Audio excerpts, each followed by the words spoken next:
Assalamu alaikum wa rahmatullahi ta'ala wa barakatuh. Deuxième leçon de structure et fonctionnement des ordinateurs. La dernière séance, on est arrivé à savoir quelle est la méthode qui nous permet de transformer un décimal vers le binaire. On a dit que le décimal, c'est un système qui est basé sur 10 nombres. Donc c'est le système usuel qu'on traite normalement, donc composé par 0, 1, 2, 3 jusqu'à 9. La base, ça veut dire 10 nombres, c'est pour cela qu'il s'appelle un système décimal. Deuxième système qu'on a vu, c'est le système binaire.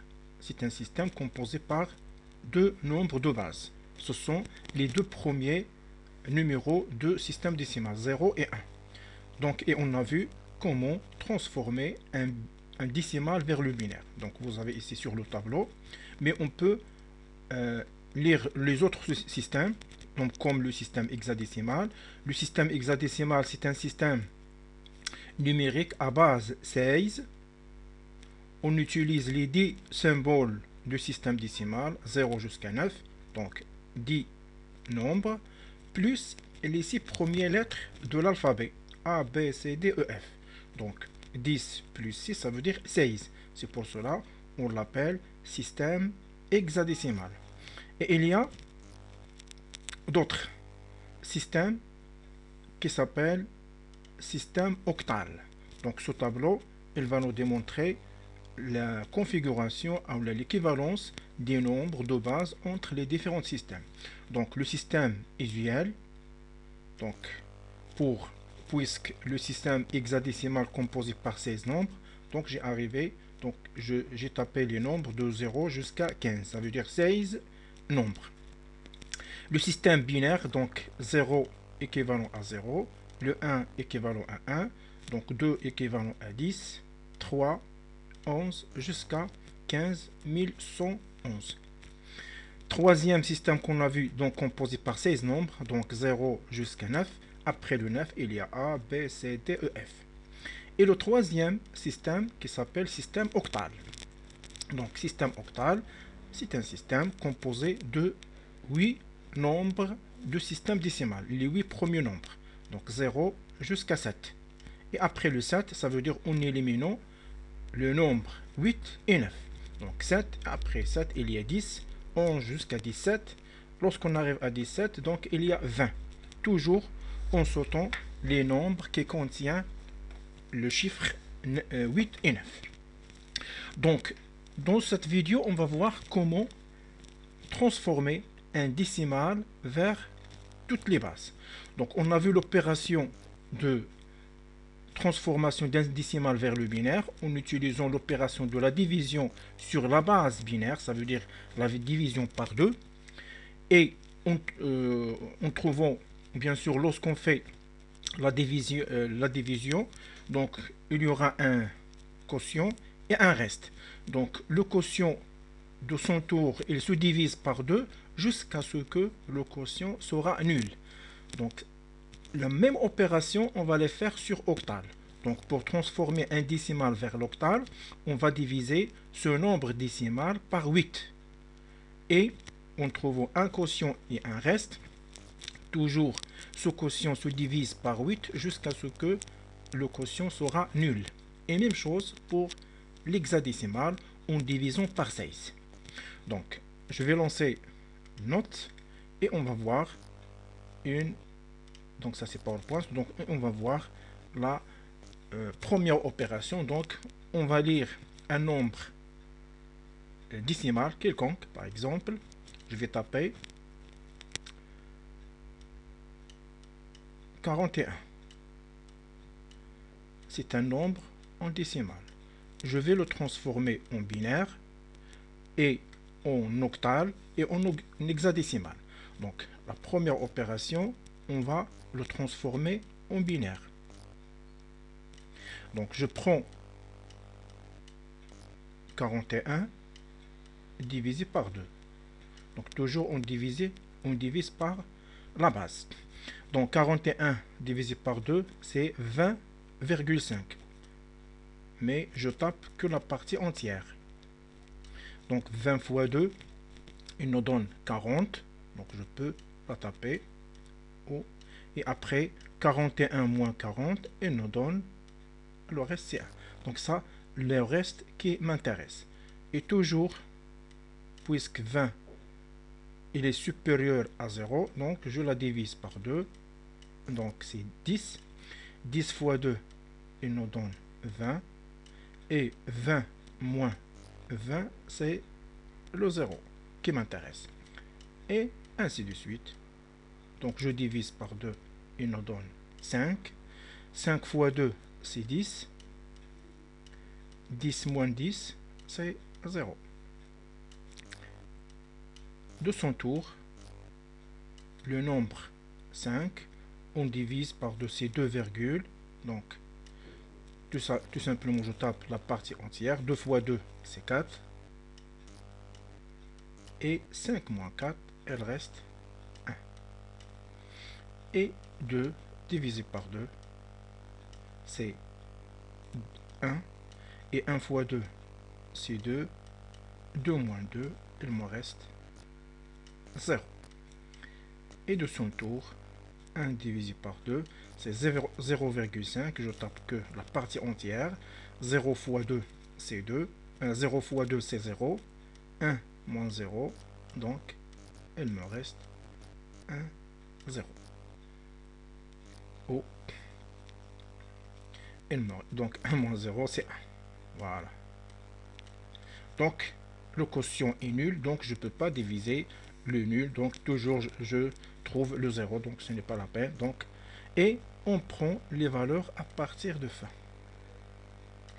Ça veut dire le 1, je vais le placer ici, le premier, le dernier, après 0, 1, 0, 0, 1. Donc 0, 1, et 0, et 0, et 1. Donc voilà la méthode de conversion d'un nombre décimal en binaire. De la même manière, je prends le même nombre ou un nombre quelconque en décimal. Donc, je prends 41. C'est un nombre en décimal. Quelle est son équivalence en octal? C'est-à-dire la base 8. Ça veut dire que je prends le 41 et je vais le diviser par 8. Donc 41 par 8, c'est 5, donc je tape la partie entière. 5 fois 8, c'est 40. Donc 40, donc je peux taper 40. Oh, c'est pas grave. Donc 5 fois 8, c'est 40. 41 moins 40, elle reste 1. Et 5 divisé par 8, c'est 0, je tape que le 0. 0 fois 8, c'est 0. Donc 5 moins 0, elle reste 5. Et toujours, je prends les valeurs à partir de fin. Ça veut dire 5, 1.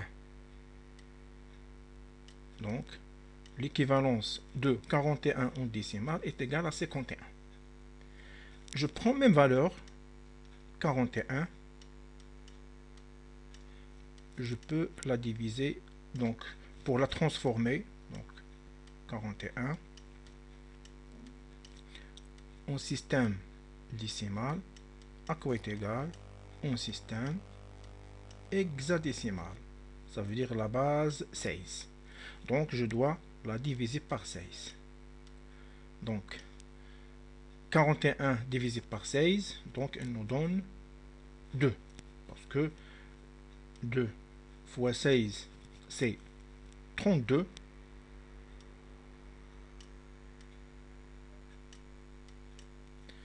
Donc, 41 moins 32.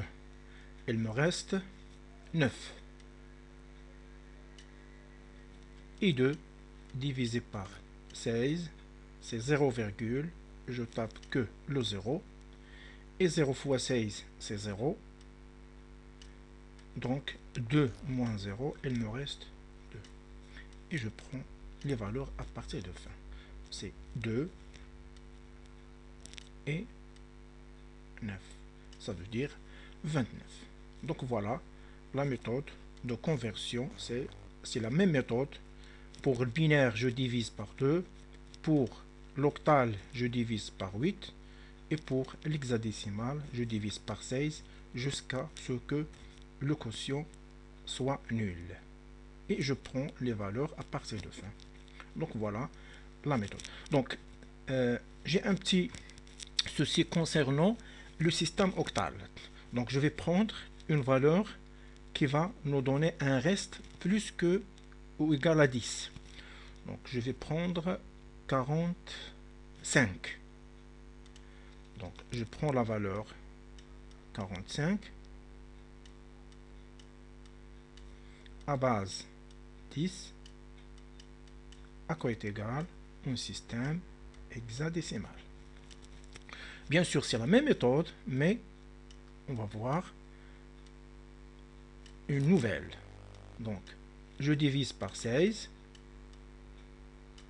Donc, 45 divisé par 16, toujours, c'est 2. Parce que 3, c'est plus que 45. Donc, 2 fois 16, c'est 32. La différence. 5 moins 2, c'est 3. Et 4 moins 3, c'est 1. Donc voilà, cette valeur 13, elle est inférieure à 16. Et après, 2, je vais la diviser par 16. Bien sûr, c'est 0. 0 fois 16, c'est 16. 0 fois 16, c'est 0. 2 moins 0, il me reste 2. Donc je peux taper ici 0 moins, donc il me reste 2. Alors, donc je prends les valeurs à partir de fin. Mais ici, qu'est-ce que je vais faire? Est-ce que je peux, donc pour le 2, c'est normal, mais est-ce que je peux taper 13? Non. Dans ce cas, je vais chercher quelle est, donc si une valeur, ici, elle est supérieure ou égale à 10, soit est égale 10, 11, 12, 13, 14 et 15.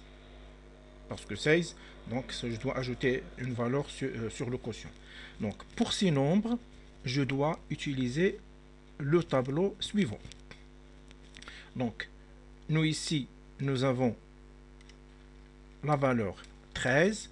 Je vais chercher quel est son équivalent. Donc la valeur 13 en décimale, son équivalence c'est D en hexadécimal. Donc 13, son équivalence c'est D. Donc dans ce cas, je vais aller ici, je vais remplacer le 13 par le caractère D.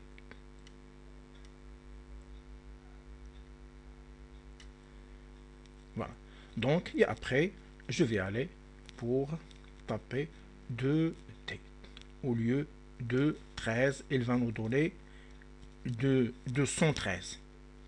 Donc voilà le souci qui existe. Donc je vais chercher un autre exemple parce que pour les autres c'est la même méthode. Donc je change mon crayon. Donc de hasard, je vais taper la valeur 82 en décimale à base 10. À quoi est égal au système hexadécimal. Ça veut dire à la base 16. Je prends 82, je vais la diviser par 16. Donc 82 divisé par 16, il nous donne la valeur 5, donc je tape que 5. Alors 5 fois 16, il nous donne 80.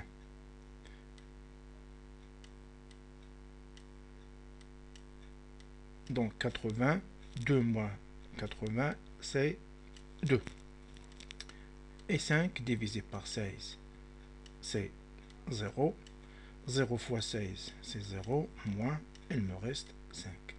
Donc ça veut dire que je prends à partir de fin, donc 5 et 2, ça veut dire 52.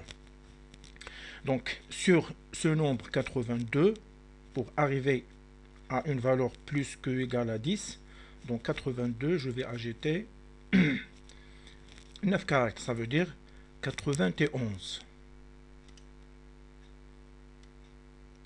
Donc 91 ou 92.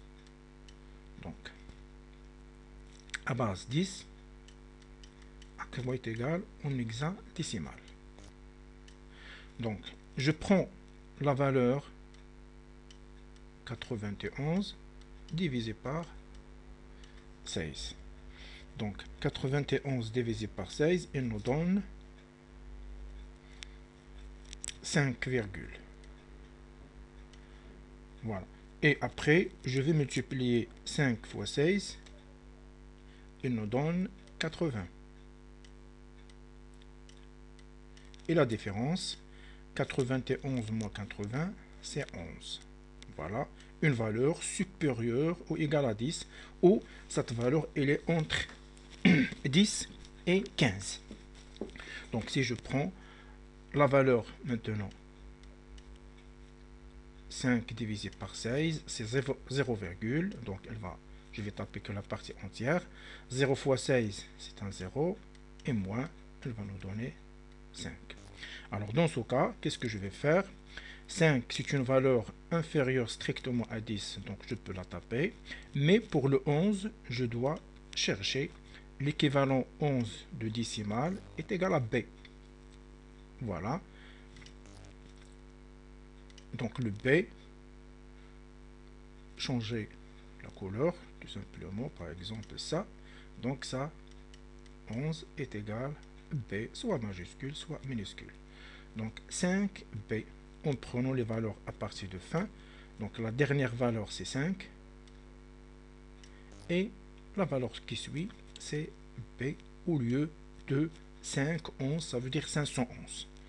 Et voilà la méthode de transformation d'un décimal vers les trois bases binaires, hexadécimales et octales. Et à la prochaine. Assalamu alaikum wa rahmatullahi wa barakatuh.